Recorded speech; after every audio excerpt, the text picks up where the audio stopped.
Depuis 6 jours, il marche pas à pas sous un soleil éprouvant sur des kilomètres de bitume. Point de départ, Ouessé. Destination, le palais de la Marina. À chaque foulée, l'effort est visible.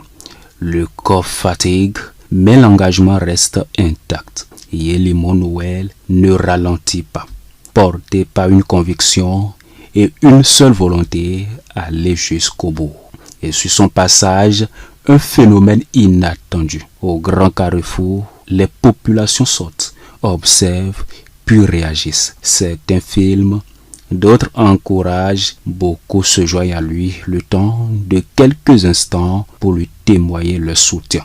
Comme j'ai appris qu'il y a un frère nommé Yelimo Noël qui est en train de relever un grand défi, c'est-à-dire quitter Ouessé pour aller à Cotonou, je me suis dit, je vais aujourd'hui lui faire plaisir en l'encourageant et en le félicitant. C'est pourquoi on est en voiture, donc on a préféré s'arrêter, le rencontrer. Voilà, c'est toute une délégation qui l'accompagnera pour le rendre visible, pour sa visibilité, pour que également l'objectif soit atteint, c'est d'exprimer au gouvernement que vraiment un effort a été fait. Des voix qui résonnent et qui lui donnent de la force ici à Glokbosoué. Malgré la fatigue, Noël ne désiste pas. La marche suit son cours, traversant Missesinto, Akasato, Pavé-Kérékou, jusqu'à l'hôtel de ville d'Abomey-Calavi. Ici, la solidarité s'organise. Un accompagnement improvisé se met en place.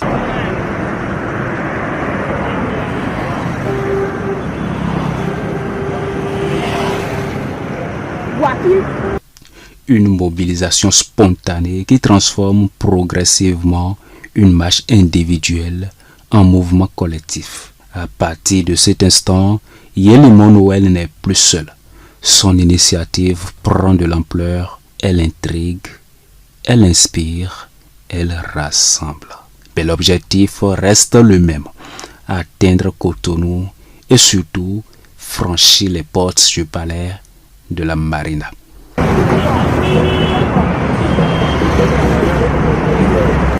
Visiblement éprouvé, il poursuit jusqu'à l'université d'Abomey-Calavi.